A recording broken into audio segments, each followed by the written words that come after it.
नमस्कार साथियों, स्वागत है आप सभी का आपका अपने YouTube channel the English classes पर। और मैं हूं आपके साथ विनय। तो आज हम लोग पढ़ेंगे वर्ब को ही उसी तरह आगे बढ़ाना है। तो हमने इज एम आर का यूज पढ़ाया था, आज पढ़ाना इज एम आर के बाद वाज और वर। ठीक, तो लिखना यूज ऑफ वाज एंड वर। अब वाज और वर का यूज कहाँ करते हैं, कहाँ पर वाज यूज होता है और कहाँ पर वर। अब वाज और वर का मतलब क्या है, कितने तरह से यूज होता है। ठीक, तो एक एक करके सब बातें पढ़ना है। तो पहली बात तो देखना है कि वाज और वर किस टेंस में आते हैं, है ना। तो हमने एक चार्ट बनवाया था हेल्पिंग वर्ब का, ऑक्सिलरी वर्ब का। तो उसमें लिखवाया था कि इज एम आर ये प्रेजेंट टेंस, वाज और वर पास्ट टेंस, यानी ये पास्ट की ही बात करेगा। ठीक, जैसे वह दौड़ रहा था, है ना, इस समय नहीं, पिछले समय में दौड़ रहा था। वह पढ़ रहा था, इस समय नहीं पढ़ रहा, जब हमने देखा तब वो पढ़ रहा था, है ना, पास्ट की बात हो गई। फिर इसी तरह वह डॉक्टर था, लेकिन इस समय नहीं है, पहले था अब कुछ और कर रहा है ना। वह टीचर था, तो पहले टीचर था अब इस समय कुछ और कर रहा है ना। तो पास्ट की ही बात करेगा। तो वाज और वर, तो पहले लिखना है वाज। तो वाज की हिंदी था, थी या फिर थे। इसी तरह वर की भी, तो दोनों की हिंदी होती है सेम, था, थी, थे, है ना, था, थी, थे। ठीक, अब इनमें से कौन सिंगुलर है और कौन प्लूरल है। देखो, इंग्लिश में बस दो ही चीजें होती हैं, या तो कोई सिंगुलर होगा या तो प्लूरल, यानी या तो एक होगा या एक से ज्यादा। तो इसी में सब्जेक्ट और वर्ब आते जाते हैं। ठीक, तो अगर सिंगुलर होगा सब्जेक्ट कैसा होगा, सब्जेक्ट अगर सिंगुलर है, एक वचन है। अब एक वचन सब्जेक्ट जानते हो, कई बार बता चुके हैं, है ना। जैसे किसी का नाम होगा या ही सी इट होगा प्रोनाउन उनमें से, तो उसको सिंगुलर सब्जेक्ट बोलते हैं। तो इसके साथ वाज का यूज करना है, किसका, वाज का। अब इनमें पहचानना है कौन सिंगुलर है कौन प्लूरल है, तो कई बार बता चुके हैं, पिछली वीडियो में देख लेना आप। तो उसमें हमने कहा था जिस वर्ब के लास्ट में एस लिखा होगा, है ना, जिस वर्ब के लास्ट में एस लिखा होगा वो हमेशा सिंगुलर वर्ब ही होगी। कैसी, सिंगुलर वर्ब होगी, यानी जो सिंगुलर वर्ब होगी उसके लास्ट में एस जरूर लिखा होगा। अब ये एस कैसे याद रखेंगे, तो सिंगुलर पहला लेटर एस है तो सिंगुलर से एस याद रखो बस। तो एस आया डब्ल्यू ए एस में, इसमें तो एस है नहीं लास्ट में, तो इसमें आया, ये सिंगुलर है। इसी तरह इज, कोई भी वर्ब ले लो एस आएगा, हैज सिंगुलर एस आ गया, है ना। इसी तरह याद करना है। तो सब्जेक्ट अगर सिंगुलर होगा तो वाज का प्रयोग होगा, और सब्जेक्ट अगर प्लूरल होगा, कैसा, प्लूरल होगा, इसको लिख लेना है भाई। सब्जेक्ट अगर प्लूरल होगा तो किसका यूज करना है, वर का। ठीक, अब इसी तरह इससे बनाने कई कई सेंटेंस, जैसे अफर्मेटिव भी बनाना होगा, निगेटिव सेंटेंस भी बनाना होगा, और इंट्रोगेटिव सेंटेंस भी बनाना होगा। तो इसके कई यूज हैं। तो पहले लिखना है कि इसका अफर्मेटिव में क्या यूज है ना, कैसा स्ट्रक्चर होता है अफर्मेटिव का। तो लिखिए heading affirmative sentence, affirmative sentence. तो अफर्मेटिव सेंटेंस में कैसा स्ट्रक्चर होगा, जब इसकी हिंदी होगी था, थी, थे, था, थी, थे, है ना। तो क्या होगा, सब्जेक्ट, इससे हुआ सब्जेक्ट, इसके बाद आएगा वाज या फिर वर, है ना, वाज या फिर वर। इसके बाद आर्टिकल आ सकता है ना, आर्टिकल आ सकता है, प्लस नाउन होगा या एडजेक्टिव होगा, या नाउन होगा या फिर एडजेक्टिव होगा। कैसे, जैसे बोला जाए कि वह ईमानदार था, तो ईमानदार क्या हुआ, एडजेक्टिव हुआ, तो वह ईमानदार था। ठीक, वह डॉक्टर था, तो डॉक्टर नाउन हो गया, तो इसी तरह नाउन आएगा या तो एडजेक्टिव आएगा। तो सब्जेक्ट प्लस वाज या वर प्लस आर्टिकल आ सकता है, प्लस नाउन या एडजेक्टिव। अब आर्टिकल कहाँ आता है, तो आर्टिकल वाली वीडियो में देख लेना कि जो भी सिंगुलर कॉमन नाउन होगी उससे पहले 100% आर्टिकल आएगा ही आएगा। ठीक, तो सब्जेक्ट प्लस वाज या were plus article plus noun या एडजेक्टिव। जैसे पहला सेंटेंस लिखा, वह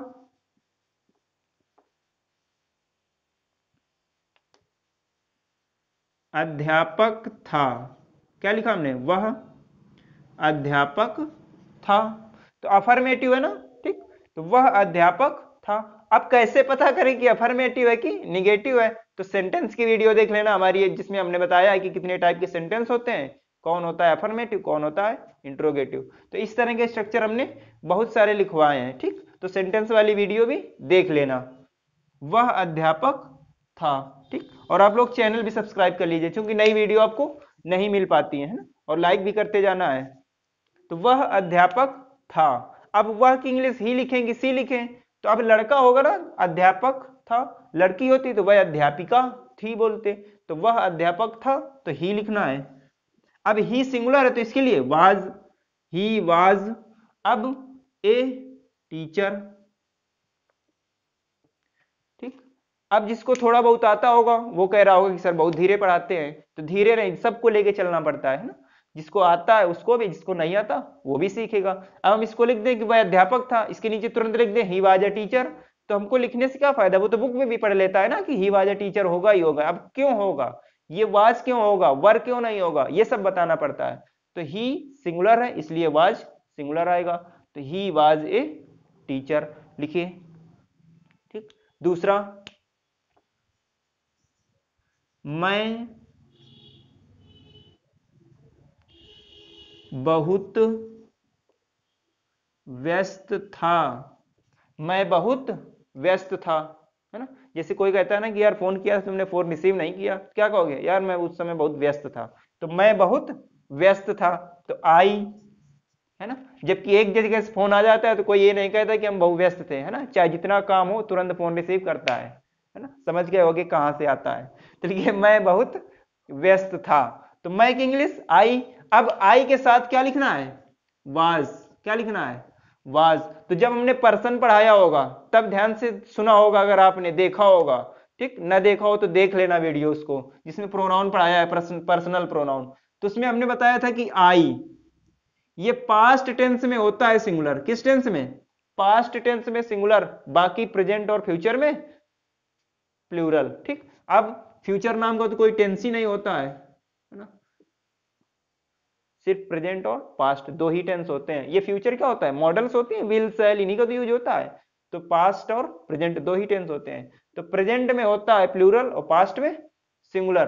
तो आई पास्ट टेंस में है ना, वाज और वर, तो आई के साथ सिंगुलर वर्ब आएगी, तो सिंगुलर कौन है, वाज, तो आई वाज। बहुत व्यस्त, वेरी बिजी, वेरी का मतलब बहुत, व्यस्त बिजी, तो आई वाज वेरी बिजी, मैं बहुत व्यस्त था, ठीक। तो ये हो गई अफर्मेटिव की बात। अब निगेटिव सेंटेंस इसी का बनाते हैं, इसको नोट कर लीजिए, जल्दी से स्क्रीनशॉट ले लीजिए।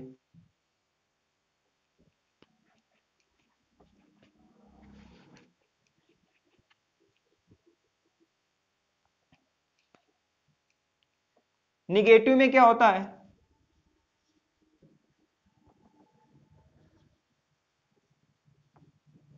अब देखिए निगेटिव एक एक का अगर पढ़ेंगे समझेंगे तो कई होगा कि सब में बदल जाता है क्या, नहीं ऐसा नहीं। तो देखो किसी भी सेंटेंस का निगेटिव बनाना हो, किसी भी टेंस का, ठीक, किसी भी टेंस का निगेटिव सेंटेंस बनाना हो, तो बस हेल्पिंग वर्ब के तुरंत बाद नॉट जोड़ देना, किसका, हेल्पिंग वर्ब के साथ नॉट शब्द यूज कर लेना, कोई भी टेंस हो।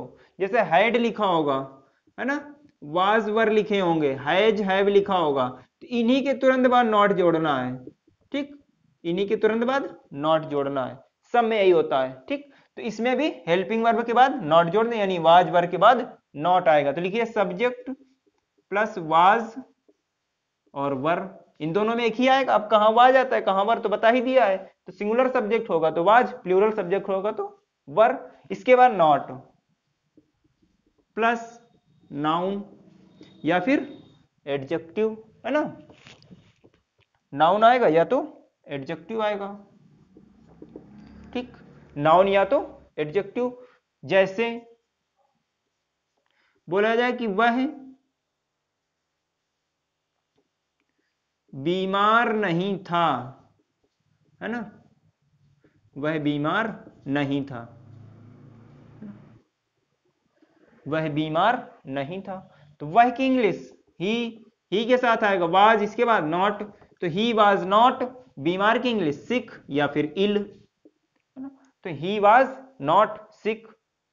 तो जो छोटी बीमारी होती है उसके लिए इल, छोटी बीमारी का मतलब थोड़े समय के लिए जुकाम हुआ या और कुछ ऐसे होगा बस, है ना, उसको इल। अब कोई लंबी बीमारी हो गई है ना, जैसे फीवर कई दिन से आ रहा है, टाइफाइड मलेरिया हो गया, इस तरह की बीमारी के लिए सिक का यूज करना है। तो ही वॉज नॉट सिक, वह बीमार नहीं था।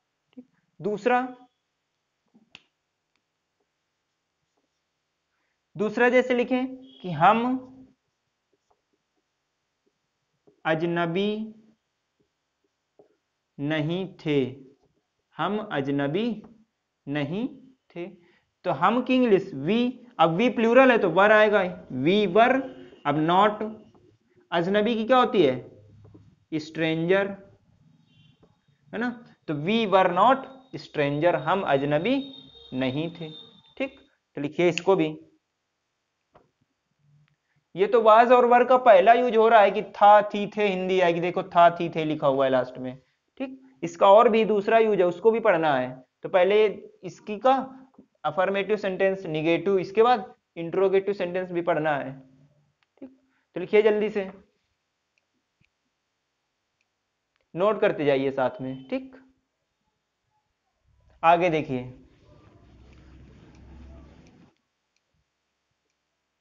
अब अगला इंट्रोगेटिव सेंटेंस, इंट्रोगेटिव सेंटेंस। तो इंट्रोगेटिव सेंटेंस होते हैं दो तरह के, कितने, दो प्रकार के। एक वो होते हैं जिनके हिंदी में प्रश्नवाचक शब्द शुरू में लिखा रहता है, यानी हिंदी के वाक्यों में प्रश्नवाचक शब्द शुरू में लिखा रहता है, जैसे बोलते हैं ना क्या, शुरू में ना, क्या वह घर जाता है ना।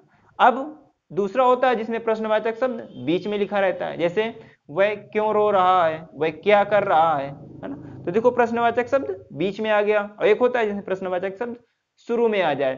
तो पहले हम उसका स्ट्रक्चर लिख रहे हैं जिसमें प्रश्नवाचक शब्द शुरू में आता है। ठीक, प्रश्नवाचक शब्द शुरू में, यानी हिंदी के वाक्यों में प्रश्नवाचक शब्द शुरू में आए, उसका स्ट्रक्चर क्या होता है, तो उसका स्ट्रक्चर होता है, कोई भी सेंटेंस होगा तो सबसे पहले उसी टेंस की हेल्पिंग वर्ब लिखनी है। क्या लिखनी है, हेल्पिंग वर्ब। तो इसमें वाज और वर पढ़ना है, तो पहले वाज और वर लिखना है, वाज और वर।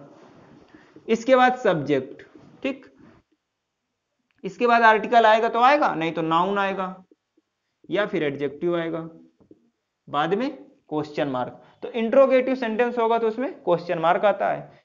फिर इसी तरह दूसरा इसका, तो दूसरा वाला भी यही होता है, बस क्या थोड़ा सा और जुड़ जाता है। क्या जुड़ जाता है, तो जो प्रश्नवाचक शब्द होगा उसी की इंग्लिश लिख लेनी है शुरू में। जैसे बोला जाए कि वह क्यों रो रहा है, तो क्यों शब्द आ गया, तो क्यों की इंग्लिश क्या होती है, वाई, तो शुरू में वाई जोड़ देना है।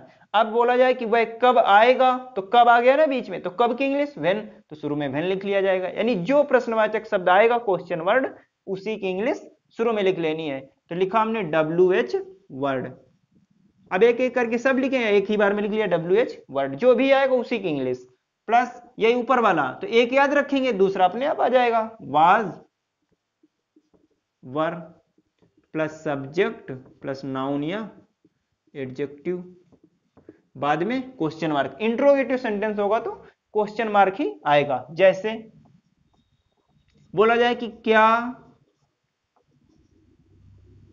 वह दयालु था, क्या वह दयालु था, क्वेश्चन मार्क। तो क्या शुरू में लिख गया ना, तो शुरू वाले के लिए वाज और वर पहले लिखना है। अब कैसे पता कि नहीं वाज आएगी वर, तो सब्जेक्ट बताता है कि वाज आएगा कि वर। सब्जेक्ट कौन है, वह, तो वह के हिसाब से वाज आएगा, तो लिखिए वाज, फिर ही लिखना है सब्जेक्ट, इसके बाद नाउन या एडजेक्टिव, तो एडजेक्टिव है दयालु तो काइंड, तो लिखना है वाज ही काइंड, क्या वह दयालु था। दूसरा, क्या वह दयालु था। अब इसी में दूसरा, जैसे बोला जाए कि वह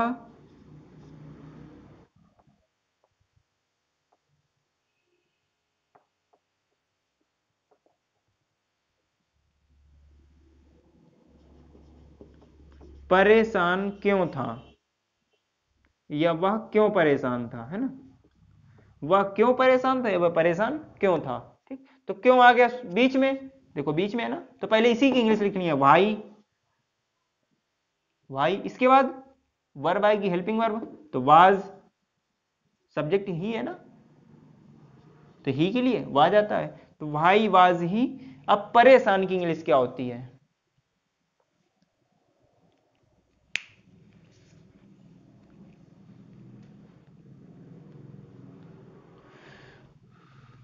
परेशान की इंग्लिश क्या होती है भाई?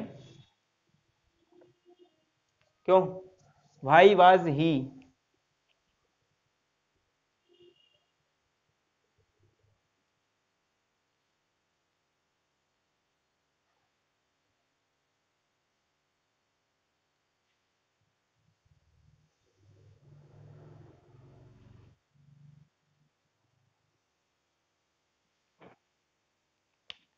देखिए, ट्रबुल, भाई वाज ही ट्रबुल, वह परेशान क्यों था, है ना, या वह चिंतित क्यों था, तो वरीड लिख लेना। ठीक, तो भाई वाज ही ट्रबुल या भाई वाज ही वरीड, वह चिंतित क्यों था या वह परेशान क्यों था, है ना। अब इसका दूसरा यूज पढ़ना है। दूसरा यूज क्या कहता है?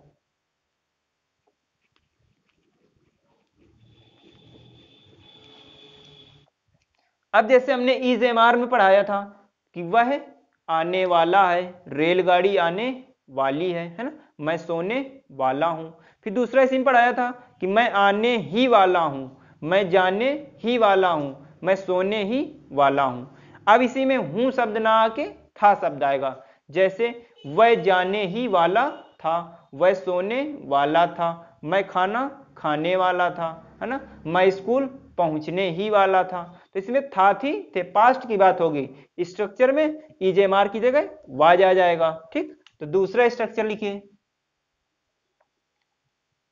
ठीक, क्या होता है?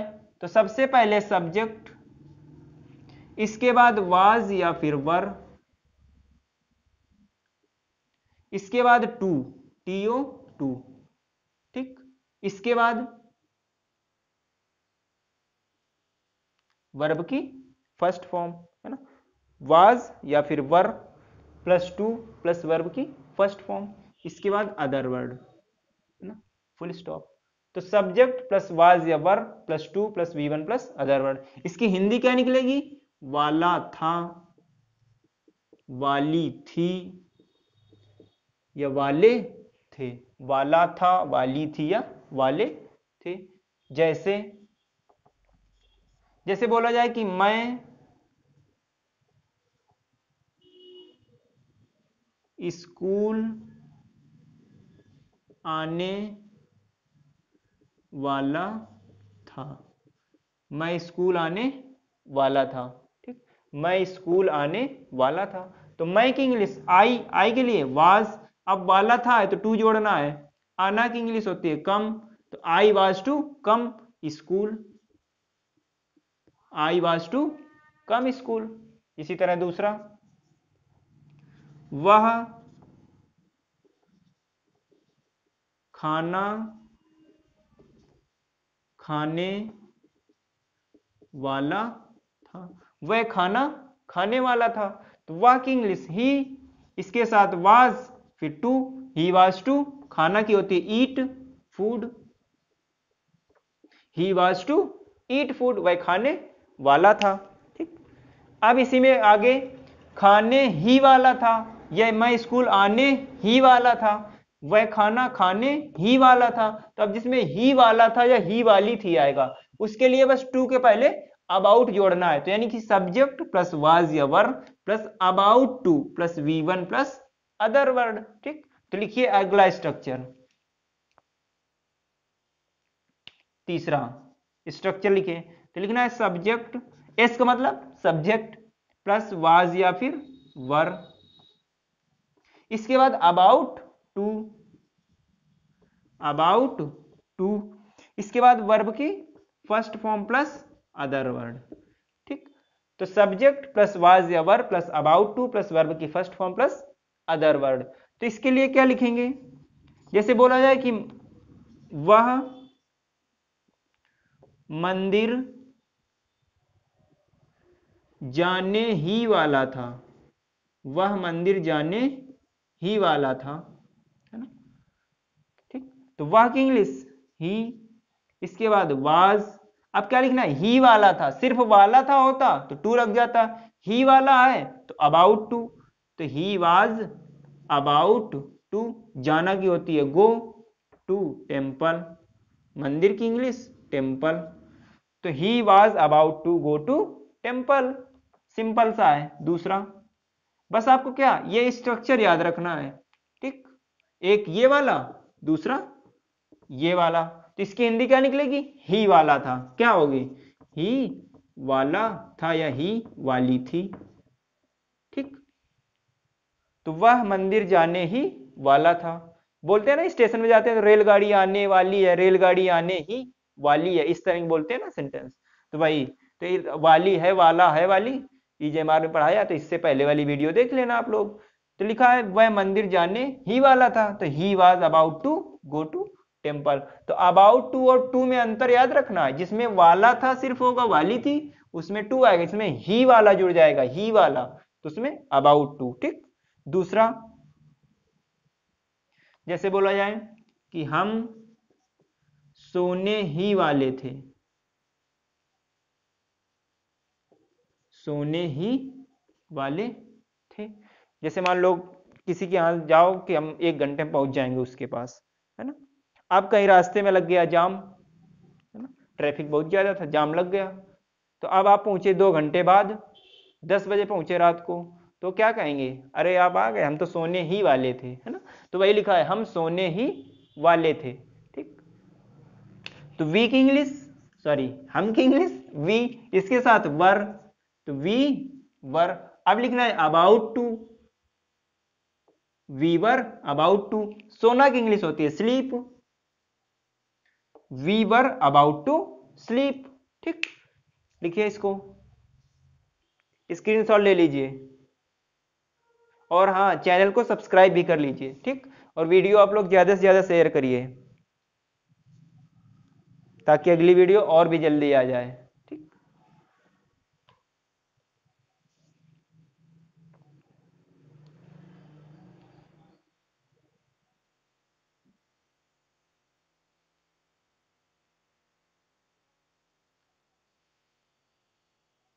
अगला लिखिए,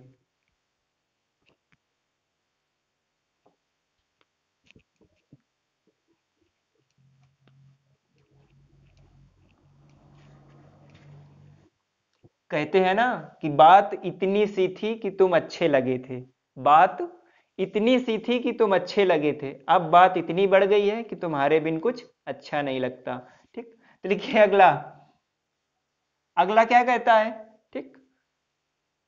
तो स्ट्रक्चर है सब्जेक्ट, इसके बाद वाज या फिर वर, सब्जेक्ट इसके बाद वाज या फिर वर, ठीक, प्लस इसके बाद वर्ब की फोर्थ फॉर्म, कौन सी, सब्जेक्ट प्लस वाज या वर प्लस वर्ब की फोर्थ फॉर्म, या फिर दूसरा स्ट्रक्चर सब्जेक्ट प्लस वाज या फिर वर प्लस वर्ब की थर्ड फॉर्म, दोनों में बाद में अदर वर्ड तो आता ही आता है ना। तो अब कब वाज और वर के साथ वर्ब की फोर्थ फॉर्म आती है, कब वाज और वर के साथ थर्ड फॉर्म आती है, तो जब सेंटेंस यानी वो टेंस एक्टिव वॉइस में बनाएंगे, किसमें, एक्टिव वॉइस, तो एक्टिव वॉइस को ही टेंस बोलते हैं, ठीक। तो एक्टिव वॉइस में, एक्टिव वॉइस, तो उस केस में वाज और वर के बाद वर्ब की फोर्थ फॉर्म आएगी। जब इसी को पैसिव वॉइस में बनाएंगे, किसमें, पैसिव वॉइस का अगर सेंटेंस होगा तो उसमें वाज और वर के साथ थर्ड फॉर्म। तो अब कब पैसिव वॉइस होता है, कब एक्टिव वॉइस होता है, तो ये हमारा वीडियो देख लेना आप, पिछले वीडियो, ठीक, उसमें हमने बताया, जिसमें बताया था कि सब्जेक्ट और ऑब्जेक्ट पढ़ाया है, ठीक। तो उसमें सर्च करना सब्जेक्ट और ऑब्जेक्ट बाय विनय, ठीक, तो उसमें आपको वीडियो मिल जाएगा, या फिर चैनल को आप सब्सक्राइब कर लेंगे तो उसमें आपको वीडियो सभी मिल जाएंगे, तो उसी में देख लेना। तो शुरू की वीडियो देख लेना जिसमें सब्जेक्ट और ऑब्जेक्ट पढ़ाया है। तो सब्जेक्ट बताया हमने कि कब पैसिव वॉइस बनता है, कब सेंटेंस एक्टिव वॉइस में बनता है, ठीक। तो थोड़ी सी झलक और दिखाई देते हैं कि कब एक्टिव वॉइस में बनेगा, कब पैसिव वॉइस में, ठीक। तो बस शांति बनाए रखिए आप लोग।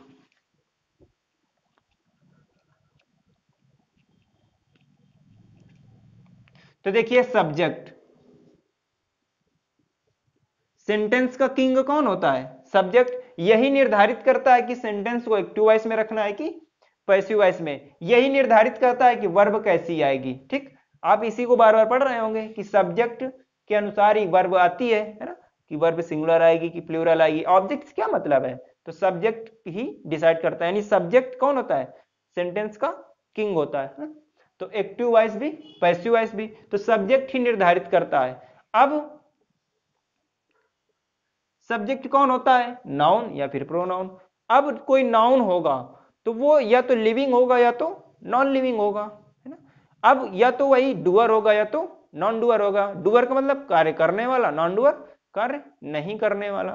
ठीक, तो अब अगर सब्जेक्ट अगर आपका लिविंग है, कैसा है? लिविंग है, यानी सजीव है। सब्जेक्ट लिविंग है, कैसा है? लिविंग है। अब जो सजीव होगा वो तो कार्य तो करेगा ही ना कुछ, यानी लिविंग हो या डूअर हो। ठीक, तो सब्जेक्ट लिविंग होगा और डूअर होगा, या फिर सब्जेक्ट नॉन लिविंग होगा, है ना, नॉन लिविंग। अब जो नॉन लिविंग होगा तो अपने मन से तो कार्य करेगा नहीं, यानी नॉन डूअर होगा। ठीक, अब कुछ लिविंग भी होते हैं जो डूअर नहीं होते, है ना। जैसे कोई पड़ा रहता है ना, ठीक, वो काम वाम नहीं करता है, तो लिविंग होते हुए भी डूअर नहीं होता है। ठीक, तो ये मान लो 10% हुआ, ये 90%। इसी तरह ये 10% हुआ, ये 90%, है ना। ठीक, तो अब अगर सब्जेक्ट आपका लिविंग और डूअर होगा तो उसको बनाना है टेंस में। किसमें? टेंस में। और इसी टेंस को बोलते हैं एक्टिव वॉइस। क्या बोलते हैं? Active voice. तो वॉइस दो तरह के नहीं होते, वॉइस वॉइस ही होता है, उसी का नाम पैसिव वॉइस है, लेकिन एक्टिव वॉइस को ही टेंस बोलते हैं। ठीक, यानी टेंस को एक्टिव वॉइस। तो सब्जेक्ट अगर लिविंग होगा या डूअर होगा तो टेंस में, यानी उसको एक्टिव वॉइस में रखना है। अगर सब्जेक्ट ही नॉन लिविंग या नॉन डूअर है तो उसको पैसिव वॉइस में रखना है। किसमें? पैसिव वॉइस में। ठीक, अब एक छोटी सी बात और सीख लें कि अगर कोई भी सेंटेंस को पैसिव वॉइस में रखना है, यानी पैसिव वॉइस में उसका बनेगा सेंटेंस, तो उसमें हमेशा वर्ब की थर्ड फॉर्म ही यूज होती है। कौन सी? वर्ब की थर्ड फॉर्म। ठीक, तो पैसिव वॉइस पढ़ा होगा एक्टिव पैसिव, तो उसमें हमेशा वर्ब की थर्ड फॉर्म ही आती है। अब एक्टिव वॉइस में टेंस में क्या होता है? पांचों फॉर्म आ जाती हैं, V1 V2 V3 V4 और V5। ठीक, तो ये बात बहुत याद रखनी है, ये बात हमने पढ़ाई भी है सेंटेंस में। ठीक, जब सब्जेक्ट पढ़ाया था। ठीक, तो लिविंग या डूअर होगा तो एक्टिव वॉइस में, सब्जेक्ट अगर नॉन लिविंग या नॉन डूअर होगा तो पैसिव वॉइस में। इसको नोट कर लीजिए। तो अब इसी बात को पढ़ना है, तो पहले इसको भी लिखिए, इसको भी पूरा लिख लिए। तो सब्जेक्ट प्लस वाज या वर प्लस वर्ब की fourth form plus other word, तो एक्टिव वॉइस में रखना है। सब्जेक्ट प्लस वाज या वर, इसके बाद थर्ड फॉर्म आएगी तो अदर वर्ड, यानी पैसिव वॉइस का स्ट्रक्चर ये होगा, एक्टिव वॉइस का ये होगा। ठीक, तो किसको पैसिव में बताना है, किसको एक्टिव में, ये बता दिया। अगर सब्जेक्ट आपका लिविंग होगा या डूअर तो एक्टिव वॉइस, सब्जेक्ट अगर आपका नॉन लिविंग या नॉन डूअर होगा तो पैसिव वॉइस। अब आप ये तो जानते ही होंगे लिविंग कौन है, नॉन लिविंग कौन है ना।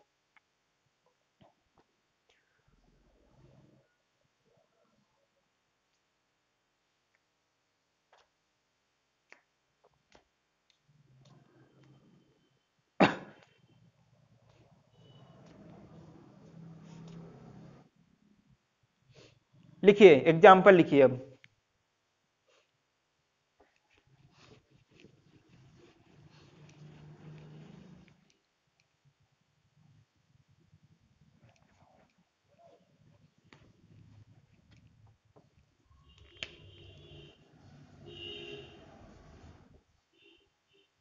एग्जाम्पल लिखिए, वह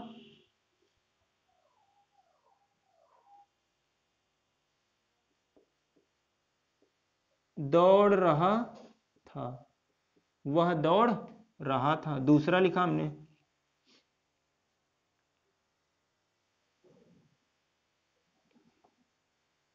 पत्र लिखा गया। पत्र लिखा गया। एक लिखा हमने वह दौड़ रहा था, दूसरा लिखा हमने पत्र लिखा गया।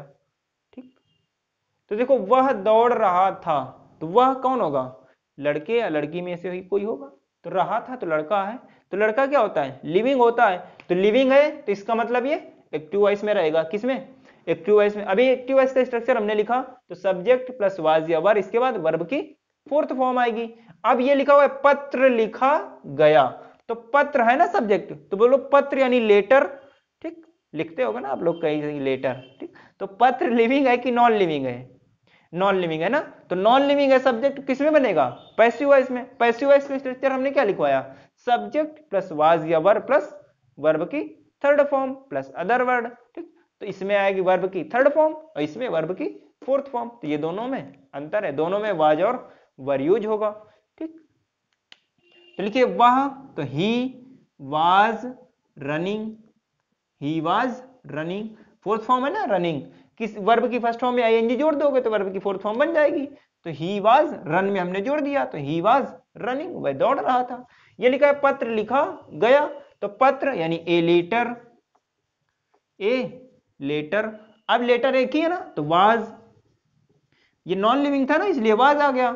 अब इसी के साथ वर्ब की थर्ड फॉर्म भी आएगी, तो a letter was, third form क्या होती है लिखना की? रिटन, तो ए लेटर वाज रिटन, इसी में जोड़ दिया जाएगी तुम्हारे द्वारा पत्र लिखा गया, तो a letter was written by you, है ना। लिखिए ए लेटर वाज रिटन, ठीक।